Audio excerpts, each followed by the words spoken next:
Cette relation m'a brisé, cette relation m'a changé. J'ai voulu réveiller l'amour mais ça n'a pas marché. Nanana, nanana, cœur. Hey, nanana, j'ai mal au cœur. Nanana, j'ai réveillé avant l'heure. Nanana, j'ai réveillé avant l'heure. Nanana, j'ai mal au cœur.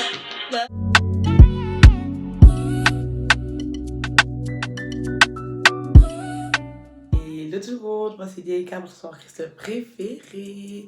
J'espère que vous allez bien. Moi ça va par la grâce de Dieu. Comme vous l'avez vu à l'intro. Aujourd'hui on se retrouve pour un sujet. Je sais que tu aimes ce sujet-là. Moi aussi j'avoue que j'aime bien parler de ce sujet parce que c'est drôle. Comme vous l'avez pu le voir dans le titre de la vidéo, aujourd'hui on va parler du fameux phénomène le Gouma Gospel. Parce que moi aussi j'y suis passée et je trouve vraiment qu'il faut en parler. Avant d'aller plus loin dans la vidéo, n'hésite pas à t'abonner, à partager, à laisser un petit commentaire, à activer la cloche de notification pour rater aucune vidéo, à me suivre sur tous mes réseaux sociaux que je mettrai juste ici, Instagram et TikTok. Je suis très active là-bas. D'ailleurs, annonce, cette fois-ci, du coup sur YouTube, vous aurez droit à une vidéo tous les vendredis soirs, plus précisément à 20h. Je vais vraiment essayer de m'y tenir, d'être constante afin de vous servir du contenu de qualité et de faire tout simplement ce que j'aime faire, m'asseoir et vous parler en fait. Period. C'est parti pour le vif du sujet. Alors comme tout youtubeuse qui se respecte, je ne pouvais pas venir m'asseoir et tout et vous parler du sujet sans préparer mes notes. Parce que oui, I have a lot to say. But a lot that I have to say, je pense que ça peut bénir ne serait-ce qu'une personne ou aider une personne seulement afin de passer autre de son Gouma Gospel. C'est un sujet qui est très viral sur les réseaux. On parle beaucoup de ce sujet, mais qu'est-ce qu'est réellement le Gouma Gospel? Donc je me suis dit, je vais aller rechercher les définitions et tout le contexte afin de nous mettre dans le bain du sujet. L'origine et signification, le terme est emprunté à l'argot de Côte d'Ivoire, donc le nouchi, qui est un mélange de français et de langue locale. Le contexte, le Gouma décrit un état de tristesse profonde et de désarroi, souvent causé par une déception sentimentale ou une rupture. Le phénomène est devenu viral, ce mot s'est répandu sur les plateformes comme TikTok et Twitter, où les jeunes partagent ouvertement leur expérience et leur déception amoureuse. Hey, déception amoureuse. Donc pour conclure, avoir Gouma, c'est tout simplement avoir une peine de cœur. Mais la Gen Z, on a transformé la peine de cœur en Gouma. Et je préfère le mot Gouma, c'est archi drôle. C'est 1000 fois mieux que l'expression peine de cœur. Maintenant, on a la définition de Gouma Gospel. Donc, comme on a compris la définition du Gouma, Gouma, c'est avoir peine de cœur. Donc, pour moi, la définition que je peux coller au Gouma Gospel, c'est tout simplement avoir Gouma, avoir une peine de peur, avoir une peine de cœur, et peine de peur, ça me là. Avoir une peine de cœur causée par une personne ecclésiastique, tout simplement causée par un frère ou une sœur. Passons maintenant à mon expérience, parce que je ne peux pas faire une vidéo parlant du Gouma Gospel sans pour autant parler de mon expérience, sinon c'est pas drôle. Si je tiens mon téléphone, c'est pour pas oublier les détails et tout de ce que je dois dire. Mais ça, je connais par cœur, cette histoire-là, je connais même par cœur même. Mon premier Gouma a été un Gouma Gospel. Et franchement, ça fait mal. Ça fait mal. Ça fait mal. Alors, tout a commencé en 2022, si je ne me trompe pas. Ouais, 2022, parce que j'allais sur mes 18 ans. 2021-2022, je pense, ouais. Fin 2021, début 2022. En tout cas, c'est dans cette période-là. Donc, ça date. Franchement, les gars, I've already passed over. So, don't worry about that. Si j'en parle, c'est parce que j'ai déjà mis au dos depuis longtemps. Mais je me devais d'en parler afin de, comme c'est le vif du sujet, je me devais d'en parler. Donc, tout s'est passé, je pense, 2021-2022, je sais plus, mais je pense que c'est 2021-2022, quelque chose comme ça. J'ai rencontré un frère de mon église. Il faut savoir que c'est pas de mon église de maintenant, voilà. Parce que ouais, je connais et tout, vous commencez à vouloir chercher là, non? C'est pas de mon église, c'est de mon ancienne église. Avant, j'étais dans une autre église. Avant d'arriver à Avignon, j'étais dans une autre église et j'avais rencontré un frère là-bas et tout, via les connaissances, etc. On a commencé à se côtoyer. On s'est côtoyé, on s'est parlé. Tout se passait bien au début. Et puis, j'apprends que le frère mène une double relation. C'est-à-dire qu'il parle avec moi. En même temps qu'il parle avec moi, en même temps qu'il a commencé à parler avec moi, il a aussi commencé à parler avec une autre fille qui était dans la même église. Donc déjà là, moi, mes neurones, bip, je vois rouge. Je me dis, mais stop, Jakar. Wait a minute. C'est quoi ces bêtises? C'est quoi ça? C'est quoi ça? La vie de ma mère, c'est la tête d'homme, c'est un bolos. Hein? C'est un bolos, c'est la vie de ma mère, c'est la tête d'homme, c'est la tête d'homme. Hein? Du coup, j'apprends et tout. J'ai même pas pété les plombs. Hein. Je vous jure, j'ai même pas pété les plombs. J'ai même pas cherché à avoir explication X, Y, Z. Je me rappelle, j'ai envoyé un long message, long, large. Encore moi, avant, j'aimais trop écrire. Long, large et tout, bien paragraphé. J'ai envoyé, vous voyez, quand la personne est en train d'écrire. J'ai bloqué. Allez, bloqué. Bloqué WhatsApp, bloqué Instagram, bloqué téléphone, bloqué Twitter, bloqué. J'ai bloqué. J'ai bloqué la personne, mais comme moi, je suis une personne, je pardonne très facilement. Genre, j'ai un bon cœur. C'est-à-dire que je pardonne très facilement, je passe vite à autre chose, je mets vraiment au dos très facilement. Je pense que c'est non seulement un défaut, une qualité, mais aussi un défaut. Parce que on peut me blesser. Mais étant donné que je pardonne très vite ou que je passe très vite à autre chose, même si tu m'as blessé ou manqué de respect, je ne serai pas rancunière envers toi. C'est-à-dire que je vais grave faire comme si rien s'était passé et juste passer à autre chose. Continuer à te parler, continuer à te calculer, comme si tu ne m'avais pas blessé. Alors que dans mon cœur, là, j'ai mal au cœur. Non, j'ai mal au cœur. Donc, voilà, ça peut être un défaut comme une qualité, mais bon, on fait avec. Donc voilà, la personne, je lui ai pardonné. Je pense qu'on avait un break d'1 mois, on ne se parlait pas. Et puis après ces 1 mois-là, la personne s'est excusée, etc. Même durant les 1 mois là, la personne essayait via mes amis de me dire que non, de me débloquer, je vais me faire pardonner et tout, nanana. J'ai cédé après 1 mois et on a recommencé à se fréquenter. Quelle erreur, parce que quand j'ai pardonné aussi, on m'a refait le même coup, et quand j'ai appris ça, je me suis dit, bon, stop, j'écarte. Je suis comme le 9 mois de quelqu'un, je suis quand même la prunelle des yeux de Dieu, donc je quitte le navire dans la paix du Christ. J'ai quitté le navire le 14 février 2023, donc le jour de la Saint-Valentin. J'avais mal. J'avais tellement mal. Parce que c'est la Saint-Valentin, tu vois, les gens lovaient, moi là, pas le droit de lover. Le 14 février, j'ai mis fin à la relation. Pas vous mentir, comme jambon de Zoba du village, avant j'étais vraiment très bête. Je voulais grave repartir, genre je voulais grave reprendre la relation malgré que la personne a fait la même erreur 2 fois. 2 fois, je voulais repartir dans la relation.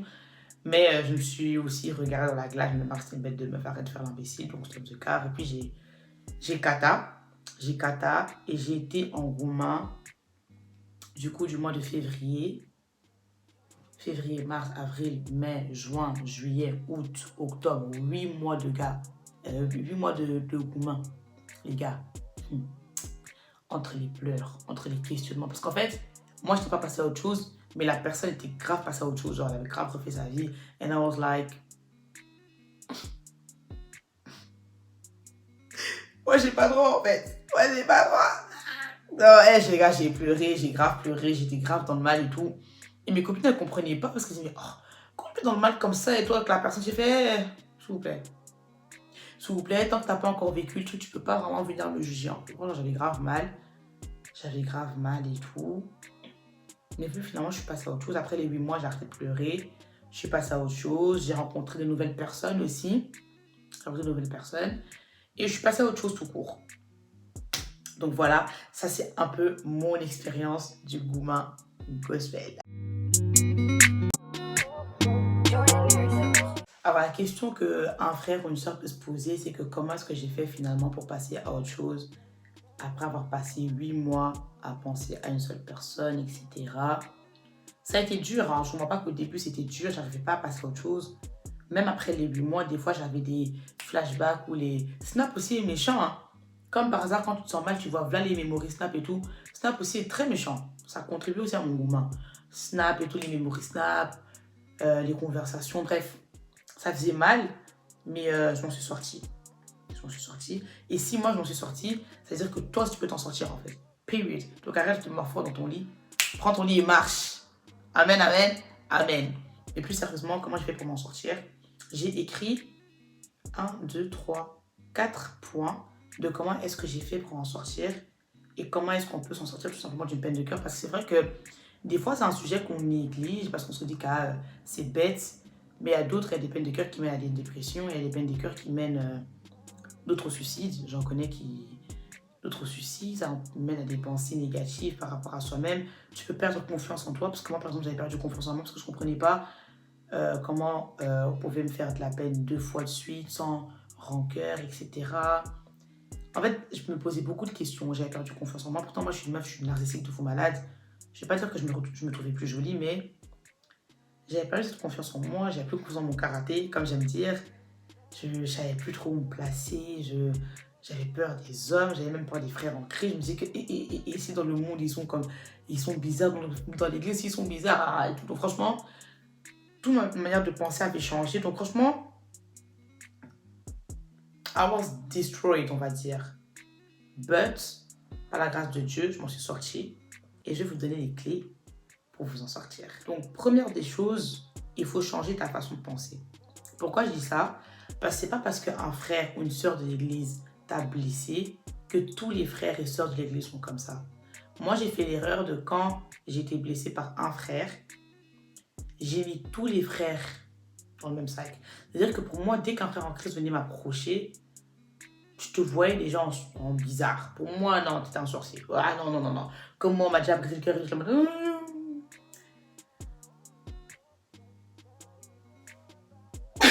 tu vois, je mettais les mains comme ça. Vraiment, je pouvais pas.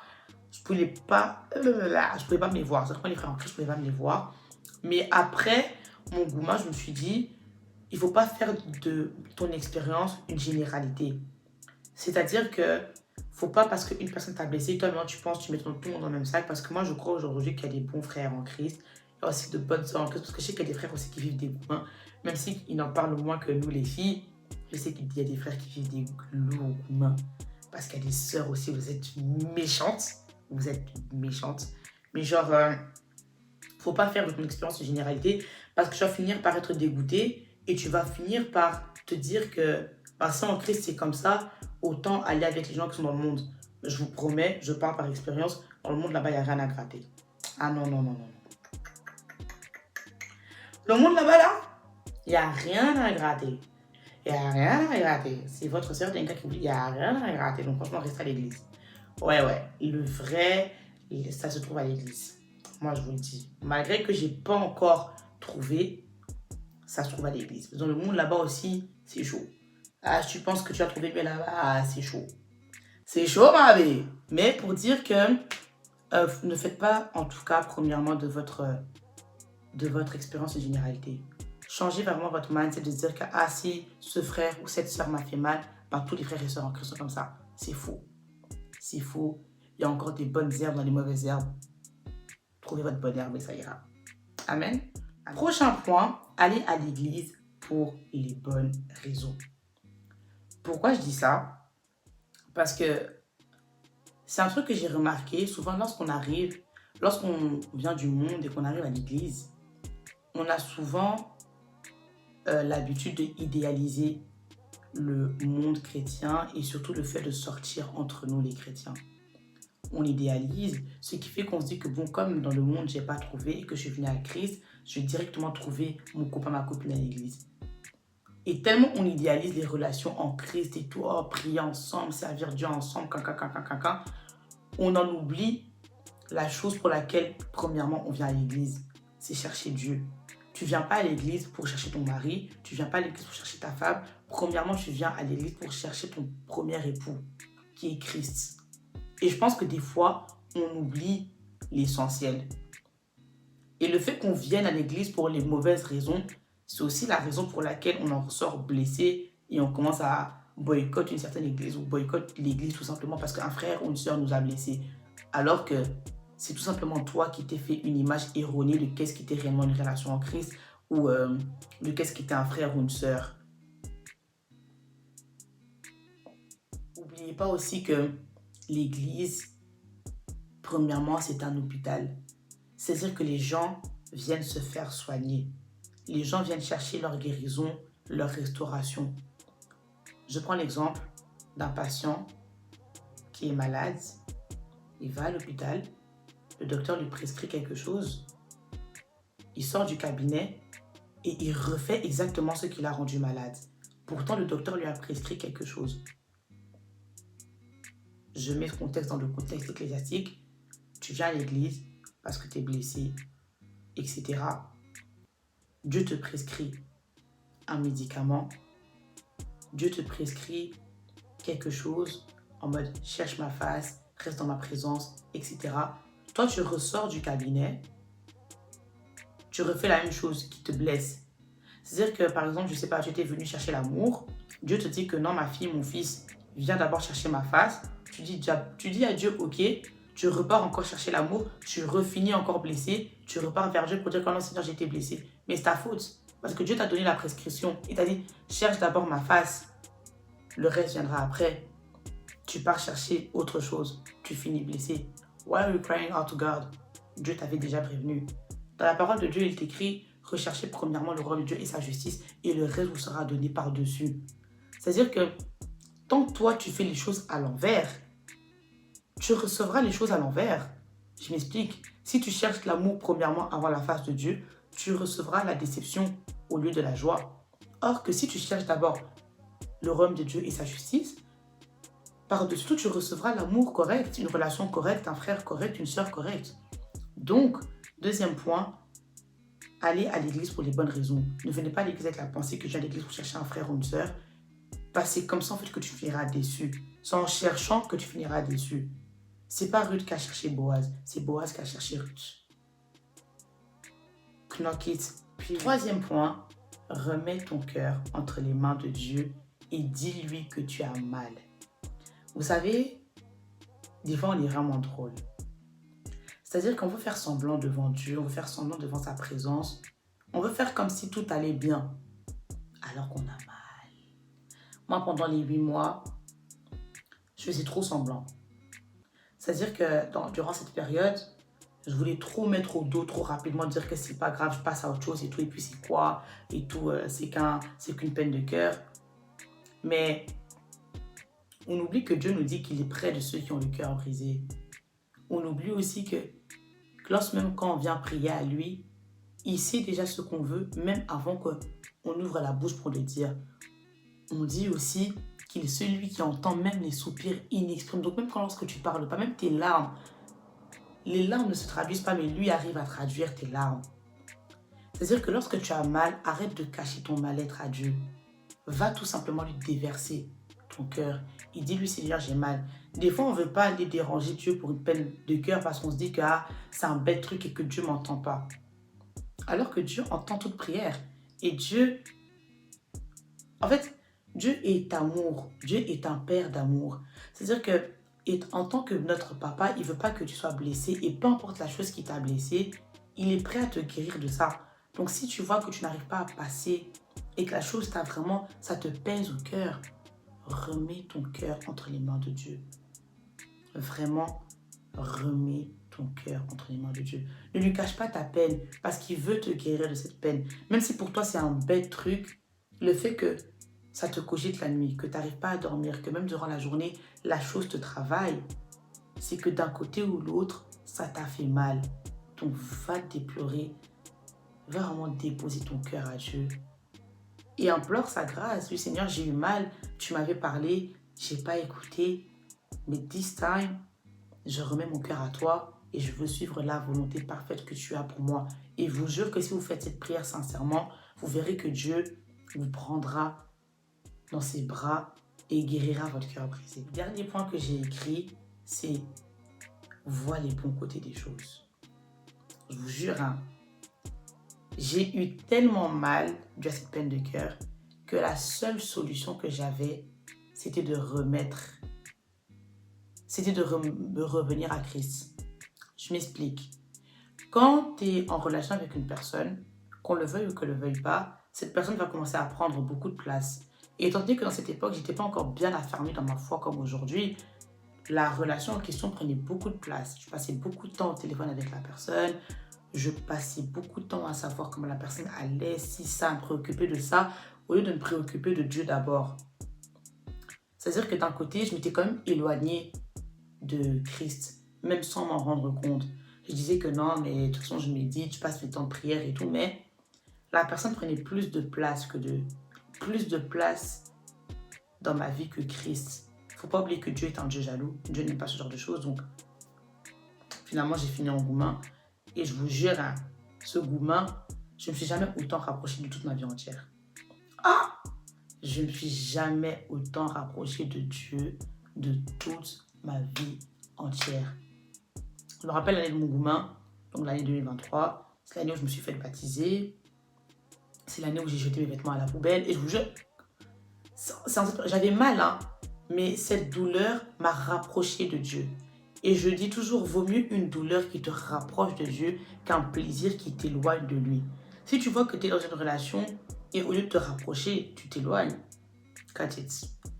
Mieux vaut arrêter et être proche de Christ que continuer et être loin de lui. Parce que finalement, le vrai amour, c'est lui. La vraie relation qu'on a cherché à entretenir le matin, midi, soir, c'est la relation qu'on entretient avec Dieu. Que le monde ne nous trompe pas. Que les relations amoureuses ne nous trompent pas. Les vraies relations qu'on doit tenir comme ça, la relation à laquelle on devrait plus tenir, celle qui devrait avoir le plus de valeur à nos yeux, c'est la relation qu'on a avec Christ. Donc franchement, si tu es en gourmand, vois le bon côté des choses. Dis-toi que certes, j'ai mal, je suis plus avec la personne avec qui je pensais peut-être terminer, mais le bon côté des choses, c'est que maintenant, j'ai plus de temps pour Dieu. Et peut-être tu te dis que non, mais moi, même dans ma relation, j'avais du temps pour Dieu et tout. On n'a jamais assez appris de Dieu. La parole de Dieu déclare qu'on connaît en partie et qu'on prophétise aussi en partie. C'est-à-dire qu'il y a trop de choses. C'est-à-dire que tu ne peux pas dire que non, moi je connais déjà assez Dieu ou que je suis déjà assez proche. Quand tu atteins une plus grande dimension, sache qu'il y a encore une plus grande dimension et encore une plus grande dimension. En fait, ça monte. On dit qu'on sert un Dieu de gloire. C'est-à-dire qu'il ne faut pas penser que toi tu connais déjà Dieu assez. Que ta dimension ne te trompe pas. Parce qu'au-dessus de ta dimension, il y a encore une autre dimension. Donc même si tu ne t'étais pas éloigné, et même si tu connaissais déjà assez Christ, il y a une connaissance que tu ne connais pas encore, et que tu peux encore aller puiser en profondeur. Avant de clôturer la vidéo, j'aimerais rappeler à une personne que Dieu nous a demandé de ne pas réveiller l'amour avant l'heure. Cantique des Cantiques 2, verset 7 nous dit: je vous en conjure, filles de Jérusalem, ne réveillez pas l'amour avant qu'il le veuille. Dans d'autres termes, ne réveillez pas l'amour avant l'heure. Vous savez, c'est un verset qui nous est souvent répété.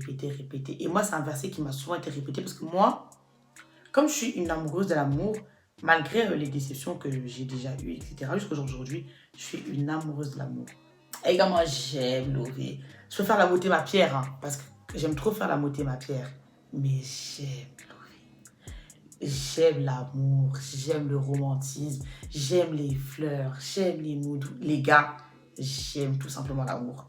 Comment? Je suis une loveuse innée. Que je le veuille pas, que j'aime faire la beauté ma pierre ou pas, je suis une loveuse innée. Mais, la Bible est très claire. Ne réveillez pas l'amour avant l'heure. Et pour une personne qui aime l'amour, ça peut être compliqué parce que tu te dis que l'amour c'est si beau, c'est un sentiment si caca. Mais si Dieu nous le dit, c'est pas pour rien. Comme j'ai dit, ce verset m'a souvent été répété et moi je le voyais comme un simple verset, mais en ayant dans la profondeur du verset, j'ai compris que c'était pas un simple verset, mais c'était une prévention. C'est-à-dire que Dieu nous prévient dans le sens où ne réveillez pas l'amour avant l'heure. Pourquoi? Parce qu'il y a certains sentiments qu'on ne réveille pas avant son temps. Parce que si tu réveilles certains sentiments avant son temps, ça risque d'amener certaines blessures, certaines déceptions, comme voilà le gourmand gospel, alors que Dieu t'a prévenu. En fait, le fait de forcer les choses amène des blessures. Et des fois, on ne se rend même pas compte. On se dit que non, mais je fais rien de mal, je veux juste lover. Après, finalement, tu finis en gourmand et puis tu pleures. Pourtant, Dieu nous a dit, ne réveillez pas l'amour avant l'heure. Et puis, il ne faut pas oublier que c'est du cœur que viennent les sources de vie. C'est-à-dire que si toi, ton cœur est blessé, si ton cœur est dans le mal, quelle ressource va-t-elle produire? Quelle source va-t-elle jaillir de ton cœur si toi, ton cœur est constamment blessé ou dans le mal?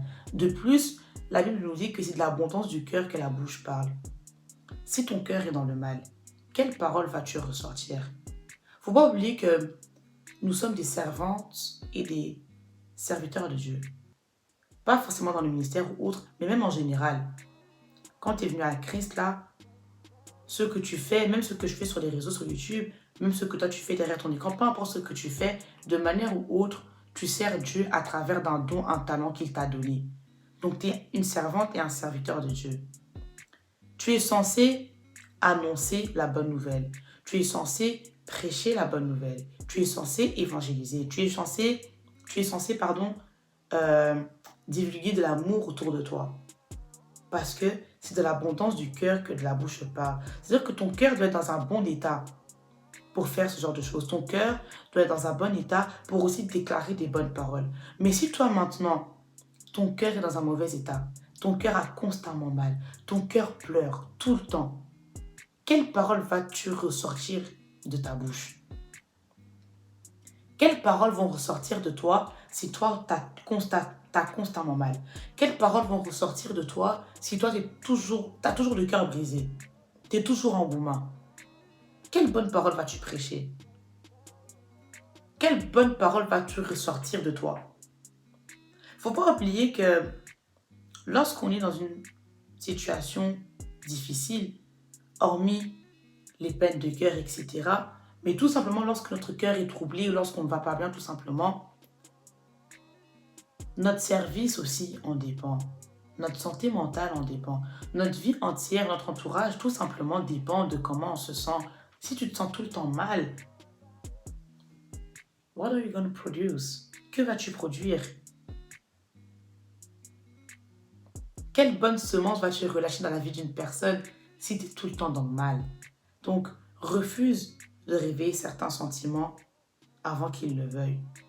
Je sais que ça peut être dur de voir tes amis lever à ta place. Je parle en connaissance de cause. Tu es là, tu vois tes copines et tout, elles se sentent bien, etc. dans leur relation. Déjà, j'aimerais dire que l'herbe n'est pas plus verte ailleurs. Faut pas envier ce que tu ne connais pas. Tu ne sais pas quels sont les combats que telle relation vit. Donc, n'envie pas les relations des autres, premièrement. Et puis, dis-toi que ton temps arrive. Si Dieu te demande de ne pas révéler l'amour avant l'heure, c'est parce que dans un premier temps, il sait que son timing est parfait. Et dans ce verset, en fait, c'est une invitation à respecter son timing parfait. Certes, on est des dieux sur terre, mais on n'est pas Dieu. C'est-à-dire qu'on ne connaît pas mieux que Dieu. Si Dieu te fait attendre, c'est pour une raison. Peut-être qu'il estime que tu n'es pas encore prêt. Peut-être qu'il estime qu'il veut te garder d'abord plus près de lui. Peut-être qu'il estime qu'il y a des choses que tu as encore à travailler. Peut-être qu'il estime que... Je ne sais pas, peut-être qu'il estime que ce n'est juste pas ton temps tout simplement. Donc attends. C'est peut-être dur d'attendre, mais attends. Il ne faut pas aussi oublier que l'amour, ce n'est pas seulement un sentiment. L'amour est un don et nécessite une certaine maturité pour gérer ce don. Je m'explique. On dit que Christ est amour. D'accord? Christ est le Fils de Dieu et Dieu nous a donné son Fils unique. Son Fils unique qui est amour. C'est-à-dire que Jésus est un don qui nous a été donné. Et si vous regardez bien, c'est un don qui nous a été donné et Christ nécessite une certaine maturité pour gérer cela. Pourquoi je dis ça? Parce que le fait de gérer le don que Christ qui nous a été donné, c'est comme si tu gérais un don. En vrai, je me mélange dans mes mots, mais ceux qui m'ont compris dans le sens où Dieu qui est amour nous a donné son Fils unique, qui est Christ. La parole des Chrétiens déclare que Christ est amour. Si Dieu est amour, ça veut dire que Christ est amour parce que la Trinité. Christ est amour. L'amour est un don qui nous a été donné. Christ est un don qui nous a été donné. Pourquoi? Parce que ce don nous nécessite une certaine maturité à le gérer. Si vous regardez bien, Il faut une certaine maturité spirituelle afin de bien gérer ta relation que tu as avec Christ. Il faut une certaine maturité spirituelle afin de bien gérer ta vie spirituelle. Il faut une certaine maturité spirituelle afin de maintenir ta vie spirituelle en place, ta vie de prière en place, ta vie de méditation en place. Il faut une certaine maturité. Et c'est pareil pour l'amour tout court. C'est pareil pour les relations tout court. Il faut une certaine maturité pour gérer cela. Il ne faut pas oublier que lorsque tu te mets en relation, le but ultime, la finalité, c'est le mariage. Le mariage, ce n'est pas des blagues. Ça nécessite une certaine maturité. Voilà pourquoi je dis que l'amour est un don qui nous a été donné, mais c'est un don qui nécessite une certaine maturité pour savoir le gérer. Quand on regarde 1 Corinthiens 13, du verset 4 à 8, ça nous montre toutes les choses qui contiennent l'amour. L'amour est patient, l'amour est doux, ne s'énerve point, s'inquiète de rien, supporte tout, pardonne tout. Quand tu regardes toutes ces qualités d'amour, faut te dire, est-ce que toi, tu es en capacité de manifester tout ce que contient l'amour? Tant que tu n'es pas prêt à manifester cela, tu n'es pas aussi prêt à entrer dans une relation et tu te dois d'attendre le temps de Dieu. Je vous jure que moi, aujourd'hui, je vois ça comme ça. Je ne cherche pas à réveiller ce qui ne doit pas se réveiller maintenant parce que je me dis que peut-être je pense être prête, mais aux yeux de Dieu, je ne suis pas prête. Et si à ses yeux, je ne suis pas prête, c'est que je ne suis pas prête. So I'm gonna wait. Parce que j'ai pas envie d'avoir mal une deuxième fois. Clairement, Gouma, là, c'est pas l'ami de quelqu'un. J'ai pas envie d'être là de mal et non. Et puis là, il y a trop d'enjeux. J'ai un Dieu à servir, j'ai un service à maintenir en place, j'ai des projets à maintenir en place. Donc, j'ai pas le temps de me m'enfoncer dans mon lit pour rignette. Ok? Premièrement. Et deuxièmement, parce que le temps de Dieu est parfait, tout simplement. Et je sais que lorsque ça viendra, c'est que Dieu aura décidé que c'est enfin mon temps. Et ça sera parfait. Parce que ça viendra de Dieu. N'oubliez pas que tout concourt au bien de ceux qui aiment Dieu. Tout concourt au bien de ceux qui l'aiment selon sa volonté. C'est-à-dire que si toi tu restes calme dans ton wank, tu aimes Dieu, tout concourra en ton bien. So, pourquoi tu stresses? Tu vas te marier, tu vas bien te marier et tu finiras dans une belle relation. Amen, amen. Donc voilà, c'est la fin de cette vidéo. J'espère qu'elle vous aura plu. Moi, ça m'a fait plaisir de la faire. Comme vous savez, moi, j'aime trop m'asseoir comme ça, parler face caméra, parler de divers sujets. Ça m'a vraiment fait plaisir de la faire, de m'ouvrir sur ce sujet à vous. J'espère qu'à travers de la vidéo, une personne qui se morfondait dans son lit avec la glace, qui écoute des musiques tristes, là, va arrêter de faire ça parce que c'est pas ça la solution. La solution, c'est Christ, tout simplement. Je prie vraiment qu'à travers cette vidéo, qu'une seule personne a pu être touchée, que ton cœur a pu être restauré et que tu retrouves surtout l'espoir en l'amour. Parce que l'amour, c'est beau. C'est beau, c'est quelque chose de beau, donc ne perds pas espoir. Toi aussi, un jour, tu vivras ton conte de fées. But, en attendant, sers Dieu, cherche sa justice et tout le reste sera donné par-dessus tout. On se retrouve vendredi prochain à la même heure pour une nouvelle vidéo. Que Dieu vous bénisse. Mes pensées avant l'heure, je l'ai réveillé avant l'heure. J'ai plus quoi faire, oui Seigneur, maintenant je pleure. J'ai plus quoi faire, oui Seigneur, maintenant je pleure.